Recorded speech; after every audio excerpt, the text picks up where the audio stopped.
Hello dear student. आज हम हमारे इस वीडियो के माध्यम से बात करेंगे आर्थिक सर्वेक्षण 2024-25 का। हाल ही में छत्तीसगढ़ की सरकार के द्वारा जो है आर्थिक सर्वेक्षण पेश किया गया है। ठीक है, अभी बजट सत्र चल रहा है जिसमें 3 मार्च को बजट पेश होना है। जिससे पहले आर्थिक सर्वेक्षण पेश किया जाता है, तो आज हमारे पास आर्थिक सर्वेक्षण आ चुका है जिसका हम अध्याय 1 पढ़ने वाले हैं। इसमें टोटल 17 अध्याय है, 17 अध्याय का हम जो है अध्ययन करेंगे। ठीक है, तो आज जो है हम अध्याय 1 जो है स्टार्ट करते हैं जिसका नाम है आर्थिक सर्वेक्षण एक परिचय।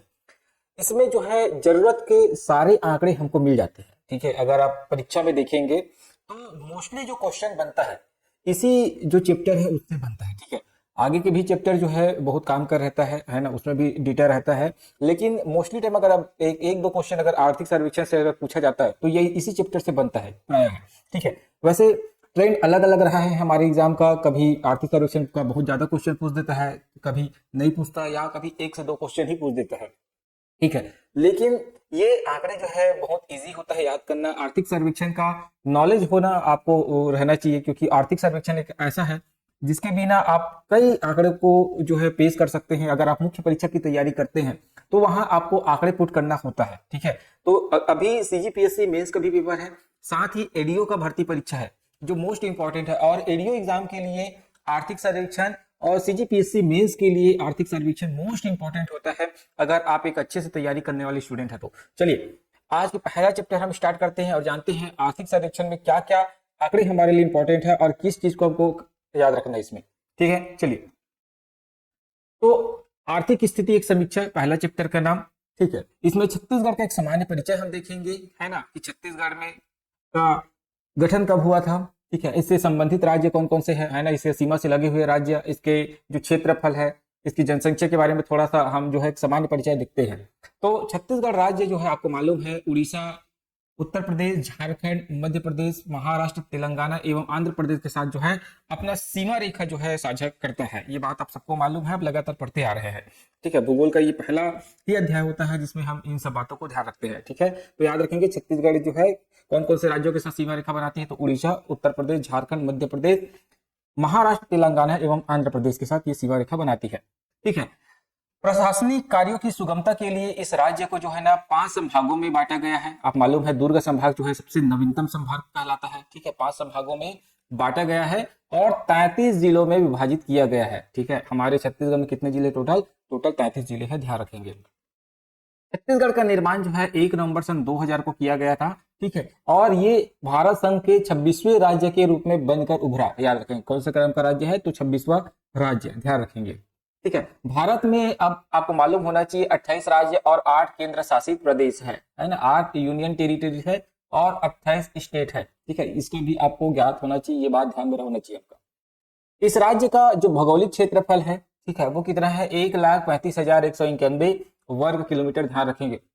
तो हमारे छत्तीसगढ़ राज्य का जो भौगोलिक क्षेत्रफल है 1,35,191 वर्ग किलोमीटर है। कहीं कहीं 92 मिलेगा, 94 मिलेगा, तो वहां तक का डाटा जो है सही रहता है।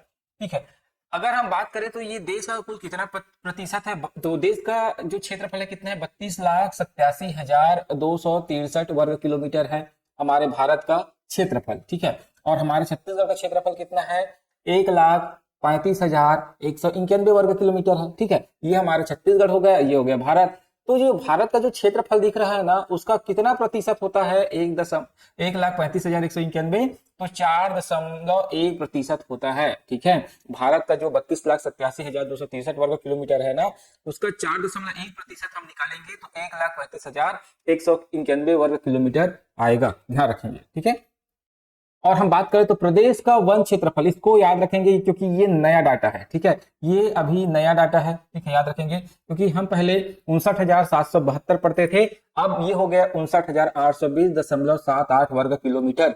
याद रखेंगे पहले कितना हुआ करता था, ये 59,772 हुआ करता था, ध्यान रखेंगे। ठीक है, वर्ग किलोमीटर हुआ करता था, अब ये चेंज हो चुका है, कितना हो गया है, 59,820.78 वर्ग किलोमीटर वन क्षेत्रफल है हमारे छत्तीसगढ़ में। जो छत्तीसगढ़ का जो भूभाग है 1,35,191 वर्ग किलोमीटर, उसका 44.25% ही होता है। कितना होता है, 44.25%। वन आवरण की दृष्टि से छत्तीसगढ़ का देश में चौथा स्थान है। वन क्षेत्रफल की अगर बात करें तो तीसरा स्थान होता है। ठीक है, वन क्षेत्रफल में कौन सा स्थान होता है, 3rd स्थान होता है, और वन आवरण में जो है 4था स्थान होता है, याद रखेंगे। ठीक है। वन आवरण की बात कर रहे हैं तो चौथा, क्षेत्रफल की बात कर रहे हैं तो तीसरा, ध्यान रखेंगे, ठीक है। देश के लघु वनोपज संग्रहण में छत्तीसगढ़ की भागीदारी जो है 70% है। जो देश में लघु वन उपज जो है संग्रह करते हैं, इसमें हमारा जो भागीदारी होता है पूरे देश में कितना है, 70% लघु वनोपज हमारे छत्तीसगढ़ से होता है, जिसमें तेंदुपत्ता वगैरह आता है, आपको मालूम होगा, ठीक है। राज्य की भूमि जो है 4 प्रमुख नदियों से सिंचित होती है। वो कौन कौन से 4 नदी अपवाह प्रणाली है, तो महानदी अपवाह प्रणाली आप जानते हैं, गोदावरी प्रणाली, नर्मदा नदी प्रणाली और गंगा, ठीक है। तो ये 4 हमारे यहाँ नदी प्रवाह तंत्र है। महानदी है जो सबसे बड़ी है, इससे लगभग 50% जो है एरिया जो है सिंचित होता है, याद रखेंगे। फिर गोदावरी, नर्मदा, फिर गंगा। गोदावरी से दक्षिण जो क्षेत्र है वो पूरा सिंचित होता है, ठीक है। गंगा से ऊपर वाला थोड़ा सा क्षेत्र, नर्मदा से थोड़ा सा इधर राइट साइड वाला क्षेत्र, ठीक है। तो ध्यान रखेंगे, तो ये 4 नदी अपवाह तंत्र। इसके अलावा आप ब्राह्मणी अपवाह तंत्र भी पढ़े होंगे, जो थोड़ा सा भूभाग को जो है कवर करता है, ठीक है। जन भागीदारी से जल संचय में छत्तीसगढ़ देश का अग्रणी राज्य है, याद रखेंगे। कहां से, जन भागीदारी से जल संचय, मतलब लोगों के द्वारा जो जल को बचाने का प्रयास है, इस दिशा में जो छत्तीसगढ़ है देश का अग्रणी राज्य है, ध्यान रखेंगे, ठीक है। चलिए, 1 मार्च 2025 की स्थिति में राज्य की कुल जनसंख्या, अब इस नया डेटा को याद रखेंगे, 1 मार्च 2024 है जी, 1 मार्च 2024 से 25 गलती से लिख लिया है। 1 मार्च 2024 की स्थिति में राज्य की कुल जनसंख्या 3,08,67,000, याद रखेंगे कितना, 3,08,67,000 जो है अनुमानित है। पहले कितना हम पढ़ते थे 2011 की जनगणना के अनुसार 2,55,45,000 है ना, 55,45,000 192 ऐसा कुछ था, ठीक है। इसको थोड़ा सा देख लेंगे, तो 2,55,00,000 हम लोग 2011 की जनगणना के अनुसार पढ़ते थे, लेकिन अब कितना हो गया है, अगर हम बात करें लेटेस्ट डेटा के अनुसार, लेटेस्ट आंकड़ों के अनुसार, तो छत्तीसगढ़ की जनसंख्या जो है 1 मार्च 2024 की स्थिति के अनुसार जो है 3,08,67,000 जो है अनुमानित है, ध्यान रखेंगे। ये अनुमानित है क्योंकि अभी तो नया जनसंख्या हुआ नहीं है ना, नया जनसंख्या का डेटा पेश हुआ नहीं है, अभी तो जनसंख्या गिनना नहीं हुआ है, ठीक है। तो ध्यान रखेंगे इसको। प्रदेश में लगभग 70% जनसंख्या कृषि कार्य में संलग्न है, याद रखेंगे। तो प्रदेश में जो जनसंख्या निवास करती है उसका 70% जो है कृषि कार्य करते हैं, और 30% जो है कुछ उसमें कोई भी कार्य नहीं करते, और कुछ जो है बिजनेस करते हैं या जॉब करते हैं, ठीक है। तो 70% जो जनसंख्या है वो कृषि कार्य में संलग्न है, ठीक है। और जिसमें अधिकांश जो कृषक है वो लघु एवं सीमांत श्रेणी के हैं। मतलब लघु और सीमांत श्रेणी कहने का मतलब है ऐसा किसान जिसके पास जो खेती है वो 1 हेक्टेयर तक ही सीमित है, ठीक है। तो उसको बोलते हैं लघु एवं सीमांत, है ना, एक निश्चित सीमित, मतलब 2.5 एकड़ जमीन तक, उसको बोलते हैं लघु कृषक, ठीक है। समर्थन मूल्य पर धान खरीदी में छत्तीसगढ़ देश में प्रथम स्थान पर है, ध्यान रखेंगे, ठीक है। समर्थन मूल्य मतलब आपको मालूम है कि छत्तीसगढ़ शासन जो है 3100 रुपया प्रति क्विंटल के हिसाब से धान की खरीदी करती है, ठीक है। तो इस दिशा में हमारा जो छत्तीसगढ़ है देश में प्रथम स्थान पर आता है, ठीक है। और याद रखेंगे जो केंद्र सरकार का जो मूल्य निर्धारण है, ठीक है, धान खरीदी के, उसी को हम समर्थन मूल्य बोलते हैं, एमएसपी, ठीक है। और हमारा छत्तीसगढ़ शासन जो है 3100 रुपए जो देती है, मतलब केंद्र सरकार जो एमएसपी पे धान खरीदते हैं, है ना, मैक्सिमम सपोर्ट प्राइस पर, मिनिमम सपोर्ट प्राइस पर जो धान खरीदती है, ठीक है। मान लो जैसे 2300 रुपया में भी केंद्र सरकार खरीदती है, बाकी 3100 रुपया में हमारा छत्तीसगढ़ शासन खरीद रही है, तो बची हुई राशि है ना एक प्रोत्साहन राशि कहलाता है, ध्यान रखेंगे। तो 2300 रुपया ही समर्थन मूल्य है, ठीक। चलिए, यह प्रदेश स्टील उत्पादन में प्रथम एवं कोयला और तथा लौह अयस्क के उत्पादन में द्वितीय स्थान रखता है, ध्यान रखेंगे। हमारा छत्तीसगढ़ प्रदेश में जो कोयले का उत्पादन होता है उसमें स्थान कौन सा है, टीन के उत्पादन में प्रथम स्थान है, क्योंकि ये 100% टीन का उत्पादन छत्तीसगढ़ से ही होता है, और कोयला और लौह अयस्क के उत्पादन में द्वितीय स्थान रखता है, ठीक। संयुक्त राष्ट्र विश्व पर्यटन संघ द्वारा 60 देशों से चयनित 20 ग्रामों में बस्तर जिले के धूड़मारस को सर्वश्रेष्ठ पर्यटन ग्राम के रूप में चयनित किया गया। अभी हाल ही में ये करंट अफेयर का क्वेश्चन बनेगा कि कौन से गांव को सर्वश्रेष्ठ पर्यटन ग्राम के रूप में चयनित किया गया है, ठीक है, संयुक्त राष्ट्र विश्व पर्यटन संगठन द्वारा। तो बस्तर जिले के धूड़मारस गांव को याद रखेंगे, ठीक।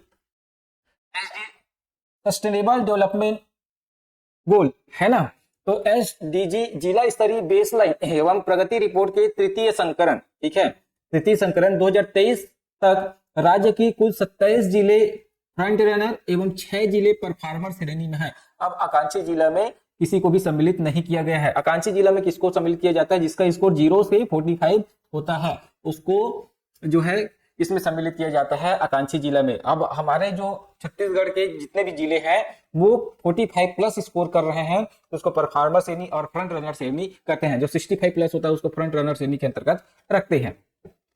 अब हम बात करते हैं वर्ष 2024-25 में जो जीडीपी है ना, जो सकल राज्य घरेलू उत्पाद है, वो प्रचलित कीमतों पर है ना, मतलब अभी वर्तमान में जो कीमत चल रही है उस पे भागीदारी, हम अभी जो बाजार मूल्य होता है उस पे जो भागीदारी होता है उसको देखते हैं। मतलब जीडीपी में कौन सा क्षेत्र का कितना भागीदारी है, कितना परसेंट हिस्सेदारी है, उसको इसमें हम जानते हैं। 2024-25 की बात हो रहा है, ठीक है। तो चलिए देखते हैं। तो इसमें हम कृषि एवं संबंध क्षेत्र का भागीदारी देखेंगे, उद्योग क्षेत्र का भागीदारी देखेंगे और सेवा क्षेत्र का भागीदारी देखेंगे। तो देखो कृषि क्षेत्र में जो भागीदारी है, ठीक है, कृषि क्षेत्र का जो भागीदारी होता है जीडीपी में वो 20% होता है। कितना है जीडीपी में कितना योगदान है कृषि का? तो 20%। कितना योगदान है? 20% अप्रॉक्स है ना, 20.07। अगर हम बात करें तो उद्योग का सबसे ज्यादा रहता है ना, उद्योग का जो भागीदारी है, ठीक है, जीडीपी में वो है 43.48%। याद रखेंगे सबसे ज्यादा जो है हिस्सेदारी किसका होता है, या जीडीपी में सबसे ज्यादा अगर भागीदारी की बात करें तो उद्योग क्षेत्र ही आता है। उसके बाद है सेवा, ठीक है, तो सेवा है 36.45%।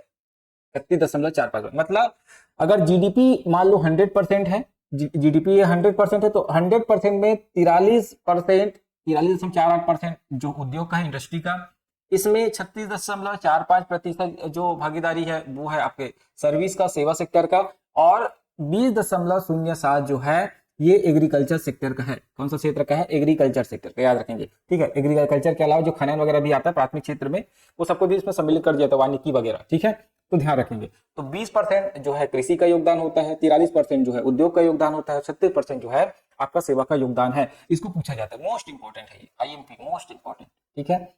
चलिए अब हम बात करते हैं स्थिर भाव में। वो तो प्रचलित भाव में था। प्रचलित भाव कहने का मतलब वर्तमान में जो मूल्य चल रहा है उसके आधार पर, ठीक है। स्थिर भाव कहने का मतलब है कि जो बेस ईयर हम मान के चलते हैं, जैसे अभी 2011-12 को बेस ईयर माना जाता है, तो जो 2011-12 में क्या मूल्य था उसका और 2024-25 में कितना मूल्य है, दोनों को कंपेयर करते हैं और 2011-12 से 2024-25 में कितना रुपये का बढ़ोतरी हुआ उसको हम इसमें शामिल करते हैं, उसी को बोलते हैं स्थिर भाव, ठीक है। अगर आप मेरा इकोनॉमिक्स का वीडियो देख रहे होंगे, ठीक है, इकोनॉमिक्स का भी 2 वीडियो मैं अपलोड किया हूं, अगर उसको आप देखेंगे तो धीरे से समझ जाएंगे क्या होता है स्थिर भाव, क्या होता है प्रचलित मूल्य, ठीक है। सकल घरेलू उत्पाद क्या होता है इसको भी जानेंगे, राष्ट्रीय उत्पाद क्या होता है इसको भी जानेंगे उसमें। तो आप जो है इकोनॉमिक्स का वीडियो जरूर देखिएगा, ठीक है। वो वीडियो बहुत जल्द आपको पूरा अपलोड कर दिया जाएगा, क्योंकि मैं चाहता हूं एक साथ आप इकोनॉमिक्स का वीडियो एक बार में ही अपलोड करूं मैं, इसीलिए वीडियो को अभी अपलोड करना मैं ड्रॉप कर दिया था उसमें, ठीक है। चलिए अब इसमें बात करते हैं। देखो इसमें हम 3 सेक्टर के बारे में बात करते हैं जनरली। एक कृषि क्षेत्र है ना, कृषि, उसका बाद उद्योग आता है, उसके बाद आता है सेवा, ठीक है। तो कृषि का क्या योगदान रहा, उद्योग का क्या योगदान रहा और सेवा का योगदान रहा। 2011-12 में कितना % कृषि का योगदान था जीडीपी में, और वर्तमान में कितना योगदान है जीडीपी में कृषि का, ठीक है। वैसे ही 2011-12 में उद्योग का कितना योगदान हुआ करता था और वर्तमान में कितना योगदान है।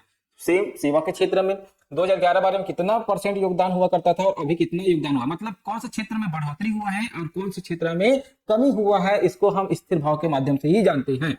तो सबसे पहले हम बात करते हैं कृषि एवं संबंध क्षेत्र। देखो तो 2011-12 में जो कृषि हुआ करता था इसका हिस्सेदारी हुआ करता था जीडीपी में 18.1%, ठीक है। मतलब उस समय 2011-12 में जो जीडीपी है उसमें 18% क्या हुआ करता था, ये कृषि का योगदान हुआ करता था। 18% कृषि का योगदान हुआ करता था, ठीक है, याद रखेंगे। ये कब की बात कर रहा हूं मैं, 2011-12 की बात कर रहा हूं। 2011-12 में, ठीक है, ध्यान रखेंगे 18.1% कृषि का योगदान था, ठीक है। अभी कितना हो गया कृषि का योगदान, अभी हो गया है 16.8%। कितना हो गया है 16। ये अगर बात करूं मैं 24-25 में, ठीक है, 24 और 25 की बात करूं तो इसमें अभी कितना हो गया है 16.8%। मतलब क्या कृषि क्षेत्र में बढ़ोतरी हुई, क्या जीडीपी में योगदान? नहीं, हमारा जीडीपी में कृषि का योगदान क्या हुआ है, कम हुआ है। मतलब कृषि का जो जीडीपी में योगदान धीरे धीरे कम होते जा रहा है। अब देखो पहले 18.1% हुआ करता था, अब 16.8% हो गया है, ठीक है। इसी प्रकार उद्योग क्षेत्र का जो योगदान है वो 11-12 में कितना % हुआ करता था, 47.27% हुआ करता था, जो अब बढ़कर कितना हो गया है 47.90% हो चुका है। मतलब अभी जो उद्योग है 2011-12 में कितना हुआ करता था, इसका योगदान 47.27% हुआ करता था, जो बढ़कर कितना हो गया है 47. 90 हो गया है, मतलब कुछ तो बढ़ा है, पॉइंट का ही फर्क आया, लेकिन इसमें ग्रोथ तो हुआ है। ठीक है, सेम चीज देखते हैं सेवा क्षेत्र का अगर हम बात करें तो सेवा क्षेत्र जो है 34.63% हुआ करता था 11-12 में, अब कितना हो गया है 35.3%, मतलब सेवा क्षेत्र में इसका हिस्सेदारी जो है बढ़ा है। पहले सेवा क्षेत्र का जो हिस्सेदारी है कितना परसेंट हुआ करता था, 34.63% हुआ करता था, जो बढ़कर कितना हो गया दोस्तों 35.3% हो गया है। आपको ये फर्क मालूम होना चाहिए, मतलब कौन सा क्षेत्र में हम ग्रोथ कर रहे हैं। कृषि क्षेत्र में हमारा जो जीडीपी में योगदान है कृषि का वो कम होते जा रहा है लगातार, और उद्योग के क्षेत्र में और सेवा के क्षेत्र में, सर्विस के सेक्टर में ये बढ़ते जा रहा है। और जो आपको ज्यादा ग्रोथ देखने को मिलेगा वो सेवा के क्षेत्र में भी देखने को मिलेगा। वैसे इंडस्ट्री के क्षेत्र में भी ग्रोथ देखने को मिलता है, लेकिन वर्तमान अभी हम इस आर्थिक सर्वेक्षण की बात करें तो हमको सेवा के क्षेत्र में सबसे ज्यादा ग्रोथ देखने को मिला है। तो यहां से प्रश्न भी बनता है, सबसे ज्यादा जीडीपी में योगदान है ना कौन से क्षेत्र का बढ़ा है, तो सेवा क्षेत्र का बढ़ा है, ध्यान रखेंगे। चलिए अब आगे बढ़ते हैं। अब कृषि एवं संबंध क्षेत्र, उद्योग एवं सेवा के क्षेत्र स्थिर भाव पर वृद्धि देखते हैं। अब वृद्धि को देखेंगे कि कैसे कैसे वृद्धि हुआ है 2011-12 से लेके अभी तक कैसे कैसे वृद्धि हुआ है। ठीक है, इसको जानेंगे तो देखते हैं।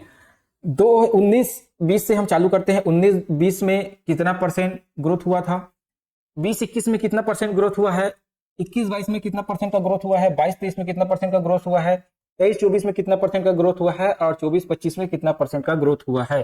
ठीक है, पहले हम बात करेंगे कृषि के क्षेत्र में हमारा जो परसेंट वृद्धि है वो कैसा है, स्थिर भाव पर। ठीक है, जीडीपी में जो है ये योगदान को बताता है। ठीक, तो देखो पहले 19-20 में जो वृद्धि हुआ था, ठीक है, तो 11-12 से हम जो बेस ईयर लिया है ना, उसके बाद 19-20 में जब गए हैं, ठीक है, तो 5.22% का ग्रोथ हुआ था। ठीक है, याद रखेंगे। उसके बाद फिर कमी हो गई 4.77% का। अभी बताया था आपको कि लगातार कृषि का क्षेत्र जीडीपी में क्या हो रहा है, कम हो रहा है। ठीक है, तो 4.77 हो गया। फिर उसके बाद कितना हो गया 4.51% हो गया। ठीक है, ये कब है 21-22 में। ठीक, उसके बाद हम बात करें फिर अचानक से हमको ग्रोथ देखने को मिला 22-23 में, है ना। 22-23 में कृषि का बहुत ग्रोथ देखने को मिला क्योंकि नई सरकार आई थी, आपको मालूम है, और उस समय धान का जो खरीदी मूल्य है उसको बढ़ा दिया गया था। तो एकाएक किसान जो है एकदम कृषि, सब लोग कृषि किए। ठीक है, तो आपको मालूम है ग्रोथ हमको अच्छा खासा देखने को मिला 8.83% का। ठीक है, ये हो गया 22-23 का डाटा। उसके बाद फिर से एकदम से कम हो गया 23-24 में, देखो ये योगदान, ठीक है, जो ग्रोथ है। उसके बाद आपको 24-25 में देखने को मिल रहा है 5.38%, 5.38%। ठीक है, तो आपको ये मालूम होना चाहिए। ठीक है, तो ये प्रतिशत वृद्धि हुआ है कृषि के क्षेत्र में। ठीक, अब उद्योग के क्षेत्र में बात करते हैं तो पहले उद्योग का जो ग्रोथ हुआ था 2.27% हुआ करता था। उसके बाद बढ़ा 3.77, उद्योग लगातार आपको बढ़ता हुआ दिखेगा।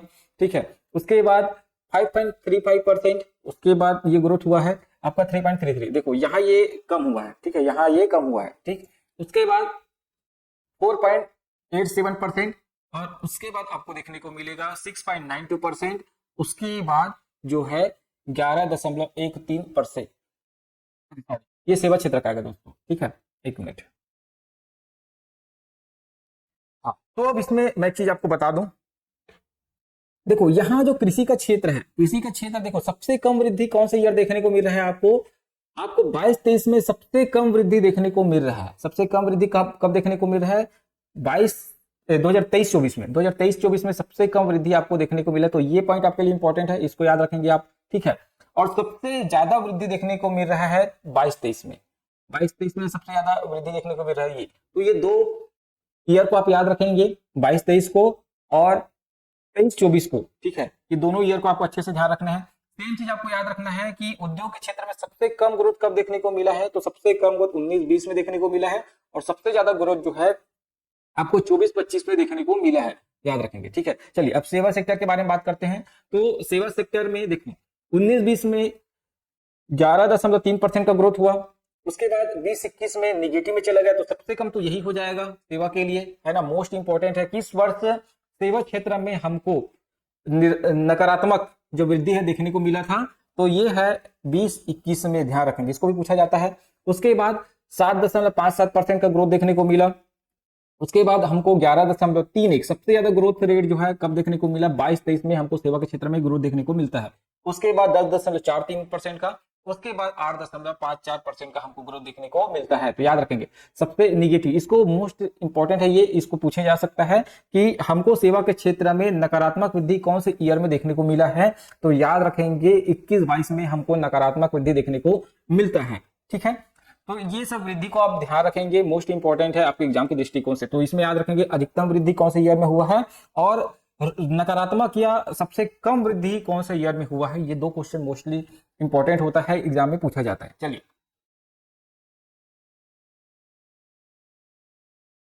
अब कृषि उद्योग एवं सेवा के क्षेत्र में औसत प्रतिशत वृद्धि, अभी जो देखें वो ईयर वाइज देखें कि वृद्धि, अब जो 19-20 से लेके 24-25 तक औसत सबको जोड़ते हैं, जितना भी वृद्धि हुआ है उसको फिर जितना ही है, जैसे 5 साल है तो 5 से डिवाइड करते हैं, उसको बोलते हैं औसत। तो औसत वृद्धि देखते हैं कौन से जो क्षेत्र है, कौन सा जो सेक्टर है उसमें औसत वृद्धि सबसे ज्यादा हुआ है। ठीक है, तो चलो कृषि एवं संबंध क्षेत्र के बारे में बात करेंगे, उद्योग क्षेत्र के बारे में बात करेंगे, सेवा क्षेत्र के बारे में बात करेंगे। मतलब 2012 देखो 12-13 से लेके 24-25 तक जो भी ग्रोथ हुआ है सबको जोड़ेंगे और जितना ईयर है उससे हम डिवाइड करते हैं। ठीक है, उसको बोलते हैं औसत वृद्धि। तो देखो कृषि के क्षेत्र में जो औसत वृद्धि है 5.39% है। कितना है? 5.39%। इसको याद रखेंगे, औसत वृद्धि याद रखेंगे किस क्षेत्र में औसत वृद्धि सर्वाधिक है, तो याद रखेंगे। ठीक है, ऐसा प्रश्न पूछा जाता है तो कृषि के क्षेत्र में 5.39%, उसके बाद उद्योग क्षेत्र में है 5.97%, उसके बाद सेवा के क्षेत्र में है 6% का ग्रोथ। याद रखेंगे ये एवरेज है ना, ये एवरेज जो ग्रोथ है वो है एवरेज ग्रोथ, है ना, औसत वृद्धि एवरेज ग्रोथ है ये। ठीक है, तो याद रखिए सबसे ज्यादा सेवा के क्षेत्र में 6% है, उसके बाद उद्योग के क्षेत्र में 5.97%, उसके बाद कृषि एवं संबंध क्षेत्र है 5.39%। तो याद रखेंगे इसमें डेटा जो है आपको उद्योग और सेवा को ज्यादा याद रखना पड़ता है क्योंकि इसी में चेंज होते रहा। देखो जो सेवा क्षेत्र है वो भी लगभग 6% के आसपास है। ठीक है, लेकिन इस बार थोड़ा सा कम हुआ है तो औसत वृद्धि जो है कम हो जाता है। तो इससे दोनों में ना आपको पहले कौन आता है और सेकंड नंबर में कौन आता है उसको ध्यान रखना पड़ता है क्योंकि इसी में ही चेंज होता है अधिकतर। और कृषि का क्षेत्र में जो है औसत वृद्धि वो अब देखेंगे लगातार तो आपको कम देखने को ही मिलता है। ठीक है, चलिए आगे बढ़ते हैं।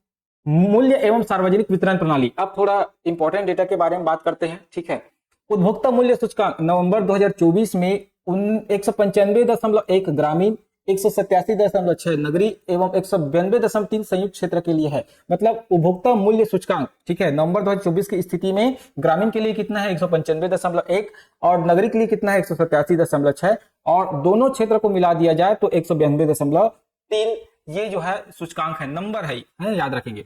वर्ष 2024-25 में जो एमएसपी है, मिनिमम सपोर्ट प्राइस कितना है, सामान्य धान का 2300 रुपया प्रति क्विंटल और ग्रेड ए धान का है 2320 रुपया प्रति क्विंटल समर्थन मूल्य पर खरीदा गया है। हमारे छत्तीसगढ़ सरकार जो है कितने रुपए में खरीदती है तो 3100 रुपया में। ठीक है, लेकिन अभी ये जो रेट आपको मैं बता रहा हूँ ये सेंट्रल गवर्नमेंट का रेट होता है। ठीक है, जिसके लिए कितने किसानों ने पंजीयन कराया था तो 27.74 लाख किसानों ने पंजीयन कराया है। ठीक है, याद रखेंगे 27.74 लाख किसान जो है पंजीकृत है हमारे छत्तीसगढ़ में मिनिमम सपोर्ट प्राइस पर धान बेचने के लिए। ठीक है, टोकन तुहर हाथ के माध्यम से सब पंजीयन किए हुए थे, आपको मालूम होगा। ठीक है, वहां से टोकन लेते थे तो वो सब डेटा को ही मिलाकर ये जो डेटा है जारी किया जाता है। ठीक, अब लोक वित्त के बारे में बात करते हैं। तो ये लोक वित्त जो है आपके लिए मोस्ट इंपॉर्टेंट है, याद रखेंगे यहाँ से कई डेटा लगातार पूछा जाता है। वित्तीय वर्ष 2024-25 में राजस्व प्राप्ति कितना हुआ है तो 1,25,900 करोड़ रुपए का राजस्व प्राप्ति हुआ है, ध्यान रखेंगे। ठीक है, और राजस्व व्यय कितना हुआ है 1,24,840.01 करोड़ रुपया जो है राजस्व व्यय अनुमानित है। मतलब हमारे यहाँ प्राप्ति ज्यादा हुआ, पैसा ज्यादा आया है और जो खर्चा है वो कम हुआ है। कहने का मतलब हम लोग आधिक्य में है, किसमें है आधिक्य, मतलब हमारे यहाँ राजस्व आधिक्य हुआ है। ठीक है, तो देखते हैं राजस्व आधिक्य क्या होता है। राजस्व प्राप्ति में राजस्व व्यय को घटाते हैं तो राजस्व प्राप्ति कितना है 1,25,900 है, जिसमें हम राजस्व व्यय को घटा दें 1,24,840.01 को तो 1,059.9 मतलब 1,060 आप मान के चल सकते हैं हमारे यहाँ राजस्व आधिक्य हुआ है। मतलब 1,060 करोड़ रुपए का हम सरप्लस में चल रहे हैं। ठीक है, मतलब ज्यादा पैसा आया हमारे यहाँ। वित्तीय वर्ष 2024-25 में कुल राजस्व प्राप्ति में पिछले वर्ष की तुलना में 13.07% की वृद्धि अनुमानित है। मतलब जितना पैसा हमको प्राप्त हुआ है, ठीक है, वो पिछले वर्ष से कितना परसेंट ज्यादा है 13.07% ये ज्यादा है, ध्यान रखेंगे। ठीक, वर्ष 2024-25 के कुल गैर कर राजस्व प्राप्ति में इसका योगदान कितना है 58.07%। ठीक है, अनुमानित है, ठीक है, कुल गैर राजस्व प्राप्ति में, ठीक, जो टैक्स वैक्स से जो पैसा आता है। संस्थागत वित्त की बात करते हैं। राज्य में बैंकों की संख्या 2024 में कितनी है, मार्च 2024 तक की स्थिति है, तो राज्य में बैंकों की संख्या है 47। हमारे छत्तीसगढ़ में 47 बैंक है। इसमें अगर इसकी शाखाओं की बात करें तो 3412 इसकी शाखाएं हैं, जो ब्रांचेस है, ठीक है। एटीएम की संख्या की बात करें तो 3607 एटीएम है, ठीक है। और कुल जमा राशि है इसमें, तो याद रखेंगे 2,82,949.54 करोड़ रुपए इसमें कुल जमा राशि है, ध्यान रखेंगे। चलिए, छत्तीसगढ़ राज्य सहकारी विपणन संघ द्वारा प्रदेश में कार्यरत कुल उपार्जन केंद्र कितना है, 2739 कुल उपार्जन केंद्र है। उपार्जन केंद्र के माध्यम से ही धान खरीदी किया जाता है, धान का संग्रहण किया जाता है, ठीक है। तो राज्य सहकारी विपणन संघ द्वारा प्रदेश में कितना उपार्जन केंद्र बनाया गया है, 2739 उपार्जन केंद्र बनाया गया है, याद रखेंगे, मोस्ट इंपॉर्टेंट है। सभी उपार्जन केंद्र क्या है, कंप्यूटराइज्ड है। मतलब अब पूछा जाए तो राज्य के कितने % उपार्जन केंद्र जो है कंप्यूटराइज्ड है, तो 100% उपार्जन केंद्र जो है कंप्यूटराइज्ड है, याद रखेंगे। मतलब यहाँ जो भी कार्य होता है वो सब कंप्यूटर के माध्यम से होता है, ऑनलाइन तरीके से होता है, सब एक दूसरे से जुड़े हुए हैं, इस बात को आप ध्यान रखेंगे। चलिए, कृषि एवं संबंध क्षेत्र के बारे में बात करते हैं। तो राज्य गठन के समय प्रदेश में कितने बांध थे, नहर थे, इसको हम जानते हैं। तो राज्य गठन के समय प्रदेश में 3 वृहद, 29 मध्यम और 1945 लघु सिंचाई योजना से कुल 13.28 लाख हेक्टेयर में सिंचाई की जाती थी, ठीक है। लेकिन वर्तमान समय में बात करें मार्च 2024 की स्थिति तक, तो 21.76 लाख हेक्टेयर जो क्षेत्र है वो सिंचित हो चुके हैं, याद रखेंगे। मतलब 13.28 है, अब 21.76, मतलब वृद्धि जो है 8.48 लाख हेक्टेयर की हुई है, ध्यान रखेंगे। लगभग आपको दुगुना आसपास जो है आपको दिख रहा है, लगभग 70-80% का है ना आसपास, ठीक है। तो कहने का मतलब 8.48 लाख हेक्टेयर क्षेत्रफल हमारे यहाँ जो सिंचित क्षेत्र है वो बढ़ा हुआ है, ठीक है। वर्तमान में प्रदेश की सिंचाई का प्रतिशत कितना है, 39.27% हो गया। इसको पूछा जाता है क्योंकि ये अप्रॉक्स 36% हुआ करता था, अब कितना परसेंट है, ये हो गया 39.27%। तो मोस्ट इंपॉर्टेंट है, वर्तमान में प्रदेश में सिंचाई का प्रतिशत कितना है, 39.27% हो चुका है। राज्य में वर्तमान में 69 कृषि उपज मंडियां है ना, और 121 उप मंडियां है। 69 जो है मेन मंडी है उपज, और 121 उसके और जो विभाग है ना, मतलब उप मंडियां, ये कार्यरत है, ध्यान रखेंगे, ठीक है। ये डेटा जैसे ही एज इट इज है ना, आप पिछला भी यही पढ़े होंगे, अभी भी यही पढ़ रहे हैं इसको। राज्य में कुल 2.032 लाख हेक्टेयर जल क्षेत्र उपलब्ध है, मतलब तालाब वगैरह जो है उसमें पानी है, ठीक है। जिसमें से 1.976 लाख हेक्टेयर जल क्षेत्र मछली पालन किया जा रहा है। मतलब जितना तालाब है, जितना उसमें पानी है, उसमें 1.97 लाख हेक्टेयर क्षेत्र में मछली का पालन किया जा रहा है, जो कुल क्षेत्रफल का 97.24% है। पहले ये 99% हुआ करता था, याद रखेंगे। उसके पहले ये 98% हुआ करता था, लेकिन अब ये कम होकर कितना हो गया है, 97.24%, है ना, ध्यान रखेंगे इसको। आप इसको पिछला अगर डेटा पढ़े होंगे, सहकारिता का पेपर पढ़े दिए होंगे, तो आपको मालूम होगा उस समय 98% हुआ करता था, अभी कितना हो गया है, 97.24% ये हो चुका है। तो इन बातों को आपको ध्यान रखना है, क्योंकि ऐसे डेटा पूछा जाता है जिसमें आपको कमी देखने को मिलता है या ग्रोथ देखने को मिलता है, ठीक है। जो स्टेबल है उसको पूछने को कोई मतलब बनता नहीं, कोई सेंस बचता नहीं है, लोग ये सबको ध्यान नहीं देते, और जनरली ऐसे ही क्वेश्चन आपको देखने को मिल जाता है, ठीक है। चलो, अब हम वानिकी के क्षेत्र में बात करते हैं। तो राज्य में आरक्षित वन कितना है, 25,910.23 वर्ग किलोमीटर, इसको याद रखेंगे, ठीक है। राज्य में आरक्षित वन 25,910.23 वर्ग किलोमीटर है, जो 43.41% होता है कुल क्षेत्रफल का। तो कुल क्षेत्रफल कितना है, 1,35,191 वर्ग किलोमीटर, उसका 43.41%, ठीक है। राज्य में आरक्षित वन ये है।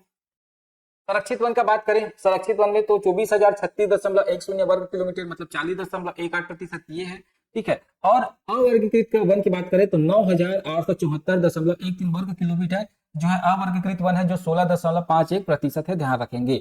मतलब 43.41% आरक्षित वन है, 40.18% जो है संरक्षित वन है। अवर्गीकृत वन की बात करें तो 16.51% अवर्गीकृत वन है।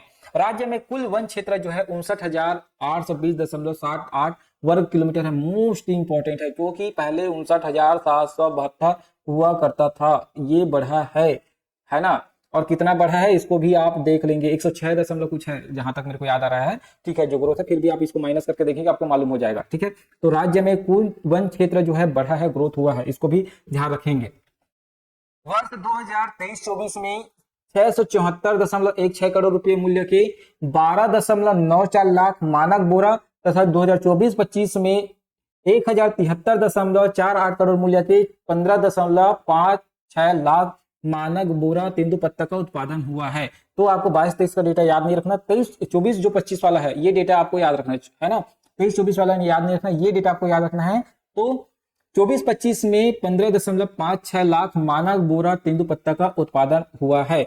ठीक है, इसको भी याद रखेंगे आप। ठीक है, चलिए अब वित्तीय वर्ष 2023-24 में खनिजों से आय देखते हैं। मुख्य खनिजों से कितना आय हुआ है और गन खनिजों से कितना आय हुआ है और गौण खनिजों का कितना % योगदान रहा है। ठीक है, आय में, और मुख्य खनिजों का आय में कितना % योगदान रहा है।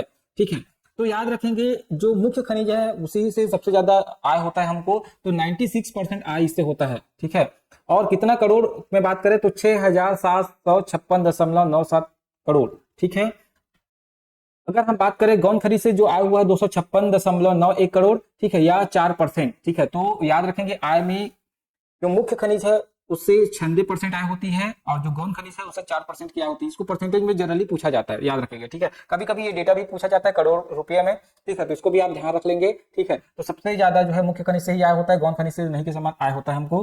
ठीक, ये भी कभी चेंज होता है, कभी 97% हो जाता है, कभी 96% हो जाता है, इसीलिए इसको आपको ध्यान रखना है। ठीक है, चलिए खनिज से बारे में बात करते हैं अब। वर्ष 2023-24 में देश में खनिज उत्पादन छत्तीसगढ़ राज्य का हिस्सा। ठीक है, कोयला उत्पादन में जो है 20.73%। कोयला उत्पादन, ठीक है, में कितना योगदान है छत्तीसगढ़ का, तो 20.73% जो है कोयले का उत्पादन होता है छत्तीसगढ़ में। लौह अयस्क का उत्पादन 16.64% लोहा का उत्पादन होता है, लौह अयस्क का उत्पादन होता है। चूना पत्थर उत्पादन में हिस्सेदारी जो है 10.94%। ठीक है, बक्साइट उत्पादन में 4.32%। ठीक है, टीन अयस्क के उत्पादन में 100%। मतलब जो भी खनिज देश में उत्पादित होता है उसमें हमारा छत्तीसगढ़ का कितना कितना % हिस्सेदारी है। तो देश में जितना भी कोयला उत्पादन होता है ना उसमें से 20% हमारा छत्तीसगढ़ का योगदान है। ठीक है, देश में जितना लोहा उत्पादन होता है ना उसमें 16.64% हमारा छत्तीसगढ़ का योगदान है। देश में जितना चूना पत्थर उत्पादन होता है उसमें 10.94% हमारा छत्तीसगढ़ का योगदान है। देश में जितना बक्साइट का उत्पादन होता है उसमें 4.32% हमारे छत्तीसगढ़ का योगदान है। उसी प्रकार देश में जितना भी टीन उत्पादन होता है, तो टीन का उत्पादन हमारे देश में कहीं होता नहीं है। ठीक है, भंडारण जरूर है लेकिन उत्पादन कहीं नहीं हो रहा है। तो उत्पादन कहाँ होता है, हमारे छत्तीसगढ़ में। तो छत्तीसगढ़ में जो उत्पादन होता है ना वो 100% है, इसके अलावा और कहीं उत्पादन नहीं होता। ठीक है, याद रखेंगे। चलिए उद्योग के बारे में बात करते हैं। तो हमारे देश में आपको मालूम होगा हमारे छत्तीसगढ़ राज्य में कि नई उद्योग नीति लागू की गई है जो 2024 से 2030 तक चलेगी, है ना, जो 1 अप्रैल से लागू हुई है, 1 नवंबर से लागू की गई है इसको, और 31 मार्च तक 2030 तक ये जो है चलेगी। इसको याद रखना है। नई औद्योगिक नीति कब से कब तक है, तो याद रखेंगे 1 नवंबर 2024 से लेकर 31 मार्च 2030 तक, इसको याद रखेंगे। ठीक है, पहले उद्योग नीति कैसा हुआ करता था, 1 नवंबर से प्रारंभ होता था, इसको भी ध्यान रखेंगे, और 31 अक्टूबर तक होता था, है ना, जो भी लास्ट ईयर होता है जो है वो 31 अक्टूबर तक होता था। लेकिन इसमें अभी बदलाव हुआ है, कितना हुआ है, 1 नवंबर से प्रारंभ हुआ है। ठीक है, और 31 मार्च तक ये रहेगा। ठीक है, इसको ध्यान रखना है आपको। ठीक है, चलिए राज्य में 2023-24 में लगभग 20,100 करघों पर लगभग 60,300 बुनकर जो है डायरेक्ट इनडायरेक्ट रूप से जो है रोजगार प्राप्त किए हुए हैं, याद रखेंगे। तो 60,300 बुनकर जो है डायरेक्ट इनडायरेक्ट रूप से क्या है उनको जॉब मिला हुआ है। छत्तीसगढ़ खादी एवं ग्रामोद्योग बोर्ड द्वारा 9 उत्पादन केंद्र, याद रखें कितने उत्पादन केंद्र, 9 उत्पादन केंद्र। कौन कौन से उत्पादन केंद्र, इसका नाम आपको ध्यान रखना है। तो कुंवरगढ़, सारागांव, मैनपुर, गरियाबंद, भगत देवरी, तिफरा, बिलासपुर, हरदी बाजार, देवर बीजा और डिमरापाल संचालित है। तो कहां कहां जो है खादी तथा ग्राम उद्योग बोर्ड केंद्र जो है उत्पादन केंद्र संचालित है, याद रखेंगे। कुंवरगढ़ है, उसके बाद सारागांव है, मैनपुर है, गरियाबंद है, भगत देवरी है, तिफरा बिलासपुर है, हरदी बाजार, देवर विजय एवं डिमरापाल जो है संचालित है। तो ये 9 उत्पादन केंद्र का नाम आपको ध्यान रखना है क्योंकि यहां से क्वेश्चन पूछे जाने की बहुत ज्यादा संभावना है। ठीक है, विद्युत के बारे में बात करते हैं कि हमारा राज्य का जब निर्माण हुआ था उस समय बिजली का कितना योगदान था और अभी कितना योगदान है। ठीक है, राज्य निर्माण के समय विद्युत उत्पादन की कुल क्षमता 1380 मेगावाट, इसको आप सभी जानते हैं, और नहीं जानते तो जान लीजिए। जब राज्य का निर्माण हुआ था 1 नवंबर सन 2000, उस समय की स्थिति में हम बात करें तो 1380 मेगावाट का उत्पादन ही हुआ करता था, जो बढ़कर कितना % ग्रोथ कर लिए हम लोग, 119% ग्रोथ किए हैं, याद रखेंगे। ठीक है, लगभग दोगुना हो चुका है, 13 दूनी 26 दोगुना होता है, उससे ज्यादा हो चुके हैं। तो 119% हम ग्रोथ किए हुए हैं। उसी के साथ जो है 2978.70 मेगावाट बिजली का उत्पादन वर्तमान समय में हमारे छत्तीसगढ़ में हो रहा है। ठीक है, याद रखेंगे। वर्ष 2023-24 के अंत में कुल उपभोक्ता की संख्या, जो बिजली उपभोक्ता है उसकी संख्या कितना है, 63,85,362 है, याद रखेंगे। ठीक है, अभी वर्तमान में अगर हम बात करें तो कितना है, 63,85,000 जो है बिजली उपभोक्ता है, जो 2022-23 की तुलना करें अगर तो उससे 1.03% जो है ये वृद्धि हुआ है। मतलब इसमें मीटरों की संख्या को देखा जाता है, कितने मीटर 2022-23 में लगे थे, वर्तमान समय में कितना मीटर लगा है। तो जो मीटर की संख्या है उसी को हम उपभोक्ता संख्या के रूप में इसको जानते हैं। इस बात को ध्यान में रखेंगे, क्योंकि हम डायरेक्ट लोगों को नहीं गिनते, इसमें जितना मीटर लगेगा उसी को काउंट किया जाता है। ठीक है, तो 22-23 में जो है कम था, 23-24 में ज्यादा हो गया है। तो कितना ज्यादा हुआ है, 1.03% का ज्यादा हुआ। अब ऐसा क्यों होता है, क्योंकि आप जानते हैं कि परिवार में बंटवारा भी होता है। तो एक घर में पहले 1 मीटर हुआ करता था, अब 2 भाई है, बंटवारे हो गया तो 2 मीटर लग गया। ठीक है, तो उससे हर साल ये ग्रोथ देखने को आपको मिलेगा। तो कस्टमर की संख्या इसमें लगातार बढ़ता है। अब जितना मीटर लगेगा उतना पैसा सरकार के पास जाएगी। ठीक है, तो उपभोक्ता संख्या भी बढ़ेगा, समझो।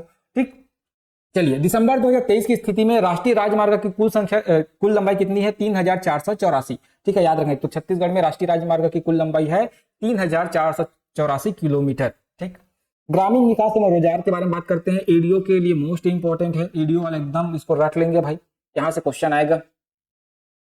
वर्ष 2024-25 में सितंबर तक 21.17 लाख परिवारों को रोजगार मिला है। ठीक है, 811.18 लाख मानव रोजगार दिवस सृजित किया गया है मनरेगा के तहत, आपको मालूम होगा, जिसमें 58,699 परिवारों को 100 दिन का रोजगार मिला है। जिसमें महिलाओं की हिस्सेदारी की बात करें तो 55.31% महिलाओं की हिस्सेदारी है।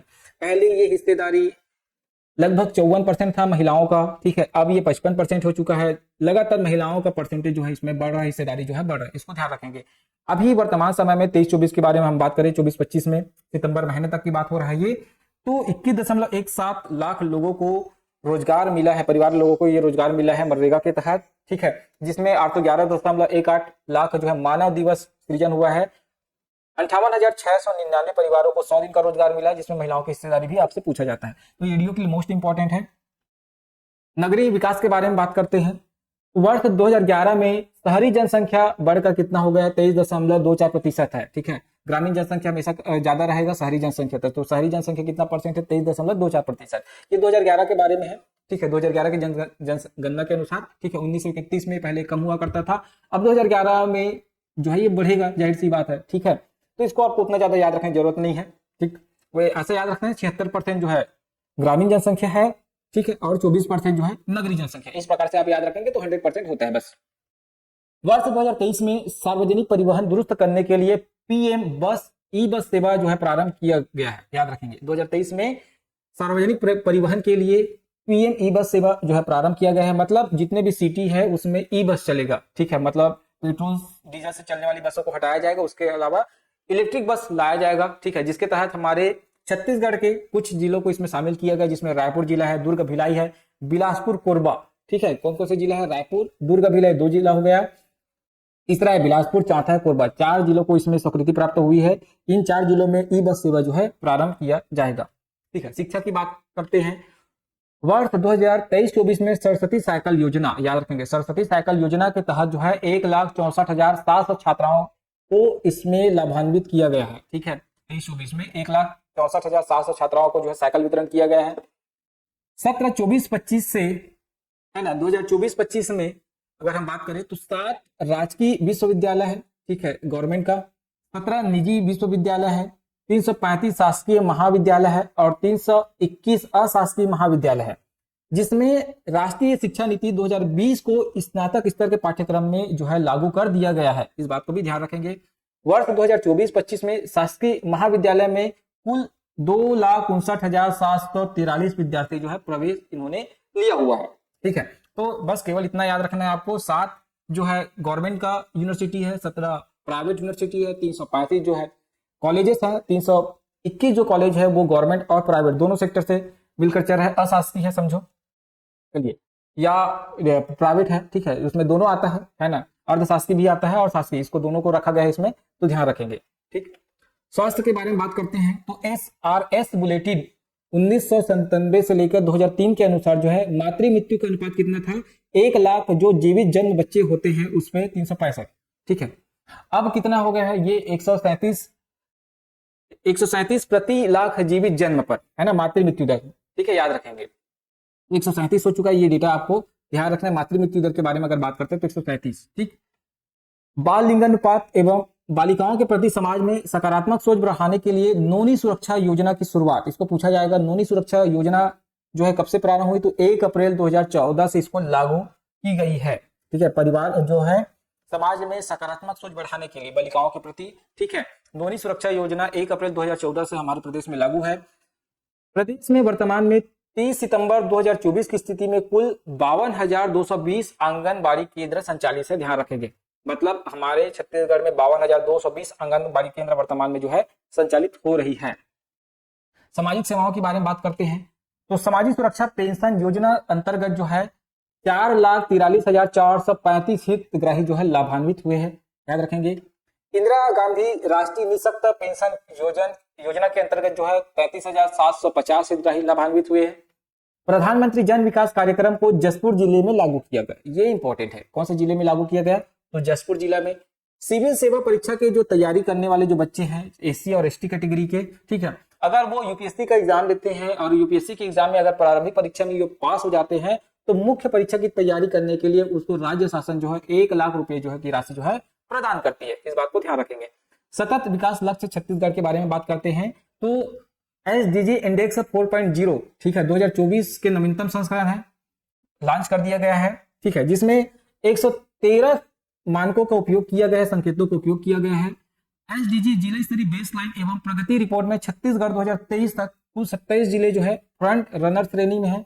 ठीक है, 6 जिले जो है परफॉर्मर श्रेणी में है। वो कौन कौन से 6 जिले हैं, जसपुर, कोंडागांव, दंतेवाड़ा, सुकमा, बलरामपुर, बीजापुर। ठीक है, पहले ये आकांक्षी जिले के अंतर्गत आता था, अब ये परफॉर्मर श्रेणी में चलेगा। याद रखें, फ्रंट रनर क्या है, जिनका ग्रोथ अच्छा खासा है उसको फ्रंट रनर में रखा जाता है। जो अब उस ग्रोथ के की ओर आगे बढ़ रहे हैं उसको परफॉर्मर श्रेणी में रखा जाता है। आकांक्षी जिले जहां ग्रोथ और किया जाना है उसको आकांक्षी जिलों में रखा जाता है। तो जो 10 आकांक्षी जिले हुआ करता था हमारे छत्तीसगढ़ में, उसमें से जो 6 जिले हैं वो परफॉर्मर श्रेणी में आ गए हैं। छत्तीसगढ़ का कोई भी जिला अब आकांक्षी श्रेणी में नहीं है, ध्यान रखेंगे। ठीक है, मोस्ट इंपॉर्टेंट। ठीक है दोस्तों, चलिए ये रहा हमारा फर्स्ट चैप्टर। ठीक है, आर्थिक समीक्षा, एक परिचय। हम इसी प्रकार सभी चैप्टर को जो है पढ़ाई करेंगे। ठीक है, वीडियो जो है वीक में 2 से 3 वीडियो मैं अपलोड करूंगा। ठीक है, चैप्टर का, क्योंकि उसको बनाने में समय लगता है। आगे का जो चैप्टर है बहुत बड़ा है। ठीक है, तो वीडियो भी लॉन्ग वीडियो बनेगा, तो ध्यान रखेंगे। अगर वीडियो अच्छी लगी हो तो मेरे चैनल को सब्सक्राइब कर लीजिएगा, क्योंकि मोस्ट इंपॉर्टेंट है, इसी प्रकार का डेटा और इसी डिटेल के साथ आपको पढ़ाया जाएगा। ठीक है दोस्तों, आज के लिए बस इतना ही, धन्यवाद।